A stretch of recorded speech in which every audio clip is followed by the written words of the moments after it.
Good, almost afternoon, brothers and sisters. Faith or works? Old Testament is pretty clear.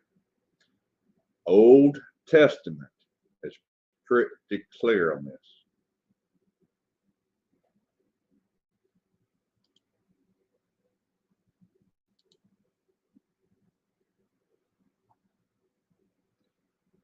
The Torah, First Chronicles, that's an Old Testament. And Satan stood up against Israel and provoked David to number the Israel. And David said to Joab and to the rulers of the people, go number in Israel from Beersheba even to Dan, and bring the number of them to me that I may know it. And Joab answered, Lord, make these people 100 times so many more as they be. But, my Lord King, are they not all my Lord's servants? Why then doth my Lord require this thing? Why will he be a cause of trespass? Why will he be a cause of trespass to Israel? All right, so Satan told David to do something. David said, okay. Yes, Lord. And Joab said, dude, why are you going to cause this sin against Israel? Nevertheless, the king's word prevailed against Joab. So David disobeyed God. David disobeyed God. Why? Because Satan told him to. How do I know that? Right here. And he did it. Satan stood up against and provoked David to number Israel. And David said to Joab and to the rulers of the people, go number Israel. So Satan said, do it. And David said, yes, Lord. And Joab said, hey, man, the Lord will make us more than, make them many more. So why, what? No. But king made him do it. Okay. Wherefore Joab departed and went throughout all Israel and came to Jerusalem. And Joab gave the sum of the number to the people unto David. And all they of Israel were 1,000 and 100,000 men that drew sword. And Judah was 460 and 10,000 men that drew sword. But Levi and Benjamin counted he not among them, for the king's word was abominable to Joab. God was displeased with this thing. Therefore he smote Israel. So say Joab didn't count them all. He disobeyed the king. Well, see, it says God smote him. Well, I know, because David committed the trespass. David committed the trespass. And everybody, I ain't going to give a spoiler alert yet. And God was displeased with this thing. Therefore, he smote Israel. Spoiler alert. He smote them all because their ruler that they wanted disobeyed God and listened to Satan. And David said unto God, I have sinned greatly because I have done this thing. But now I beseech thee, do away with the iniquity of thy servant, for I have done very foolishly.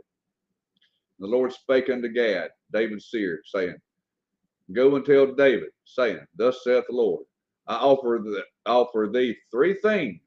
Choose thee one of them, that I may do it unto thee. So Gad came to David and said unto him, thus saith the Lord, choose thee, either 3 years of famine or 3 months of being destroyed before thy foes, while that the sword of thine enemies overtaketh thee, or else 3 days the sword of the Lord, even the pestilence in the land, and the angel of the Lord destroying throughout all the coast of Israel. Now therefore advise thyself, what word shall I bring to him that sent me? Take. Now, he's offering 3 things. You can have a famine, your enemies come get you, or else 3 days the sword of the Lord. And David said unto Gad, I am in a great strait. Now let me fall now into the hand of the Lord, for very great are his mercies, but let me not fall into the hand of man. See, David knew how to humble himself. Like, I've done wrong. I got to stand before God and take my punishment. So this ain't faith only. He knew he had to pay for his iniquities. breaking the law. So the Lord sent pestilence upon Israel, and there fell of Israel 70,000 men. Well, that's mean of the Lord. Well, that was y'all's king. Their king brought that upon them.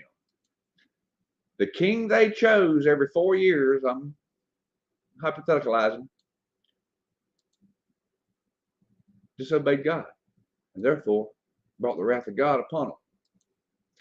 And God sent an angel into Jerusalem to destroy it. And as he was destroying, the Lord beheld, and he repented him of the evil. And he repented him of the evil. So God repented of the angel of the evil, and said to the angel that destroyed, it is enough. Stay now thine hand. And the angel of the Lord stood by the threshing floor of Ornan the Jebusite.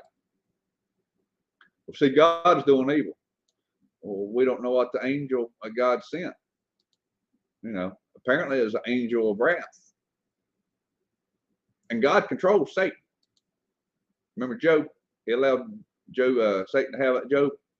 Just don't kill him. And David lifted up his eyes and saw the angel of the Lord stand between the earth and the heaven, having a drawn sword in his hand, stretched out over Jerusalem. Then David and the elders of Israel, who were clothed in sackcloth, fell upon their faces. They didn't just believe. They didn't just stand there and say, he's going to do it. I know he is. And David said unto God, is it not that I commanded the people to be numbered? Is it not that is it not I that commanded the people to be numbered? Even I it is that have sinned and done evil indeed.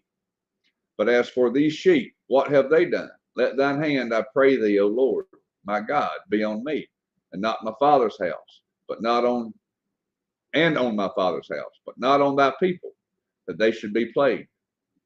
Then the angel of the Lord commanded Gad to say to David, that David should go up and set an altar to the Lord into the threshing floor of the Ornan the Jebusite. So David took it upon himself to listen to the devil. David took it upon himself to do something God told him not to do.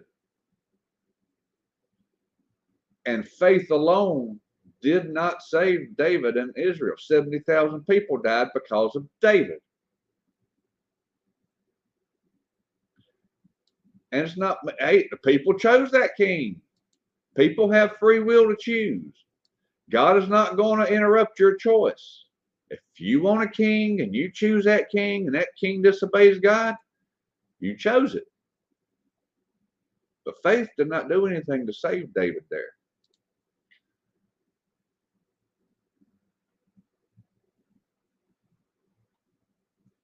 The chief musician, a psalm of David, the servant of the Lord, who spoke unto the Lord the words of this song in the day that the Lord delivered him from the hand of all his enemies, from the hand of Saul. And he said, I will love thee, O Lord, my strength.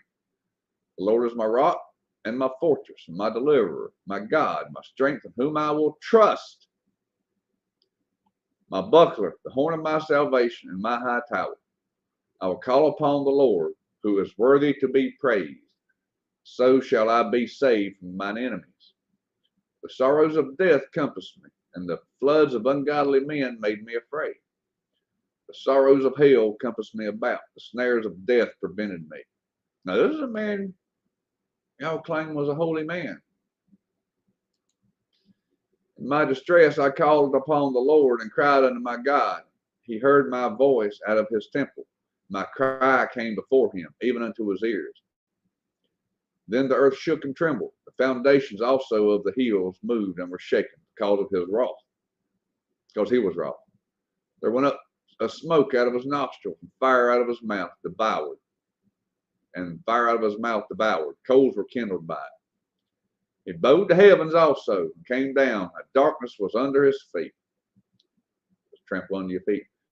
And hey, I'm just putting my own interpretation of that from what he said before. And he rode upon a cherub and did fly. Yea, he did fly upon the wings of the wind. He made darkness his secret place. His pavilion round about him were dark waters and thick clouds of the skies. That I'm not sure. And the brightness that was before him, his thick clouds passed.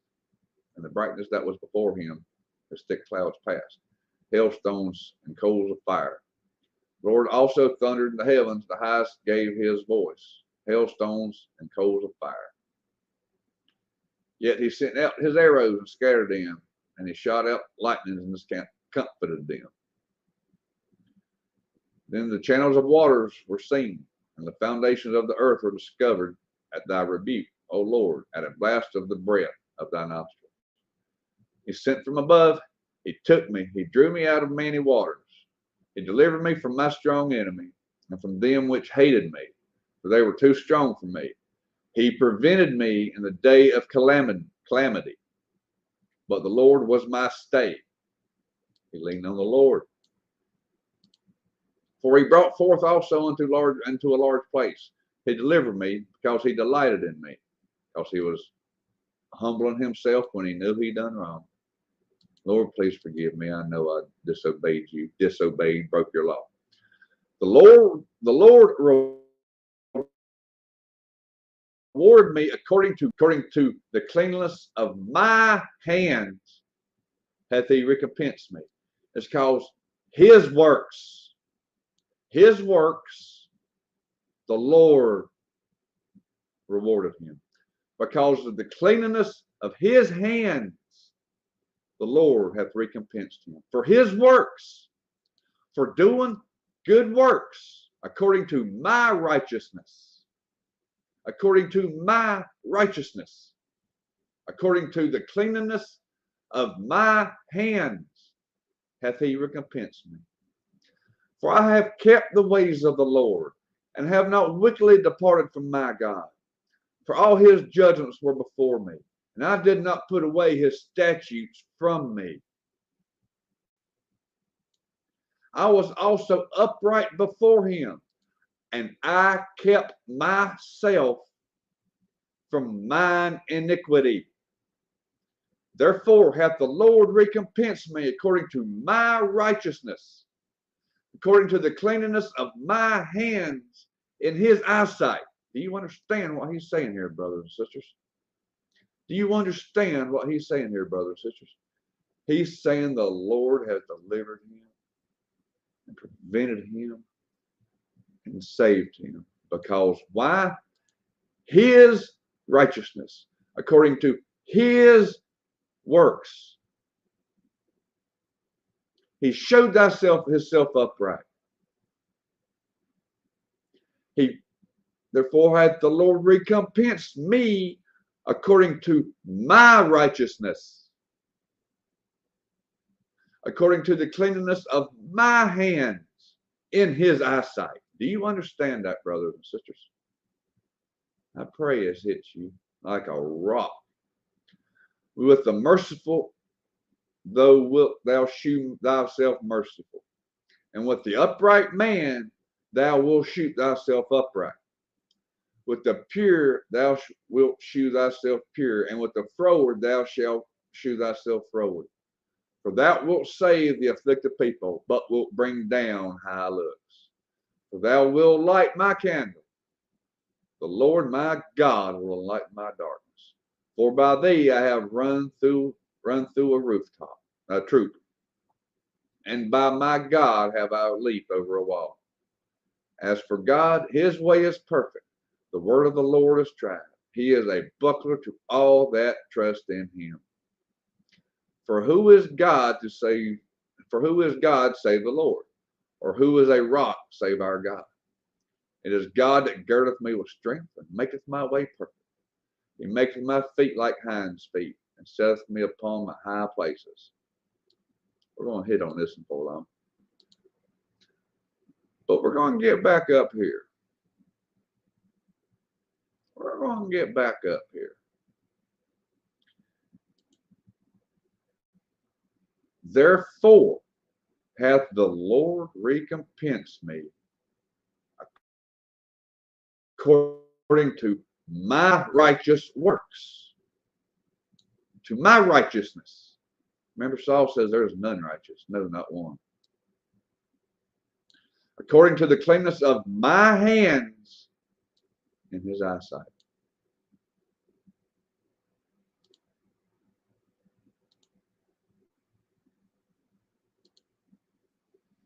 So does anybody want to say works? God, you read that old. I choose, praise the Lord, to give me strength to keep myself righteous. Because if I don't keep myself righteous, it means I don't love God enough to keep myself righteous by my works. I fail. I think that's why the Lord's got me inside, because he knows if I get outside, I'm going to do something stupid. And I'm fighting that. I'm fighting it. That's why I'm staying inside.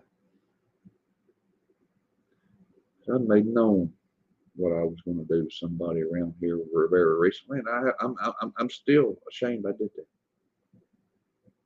For what they did over a stupid cat, I was going to do that to a person because the evil that they committed. That's why the Lord's keeping me inside.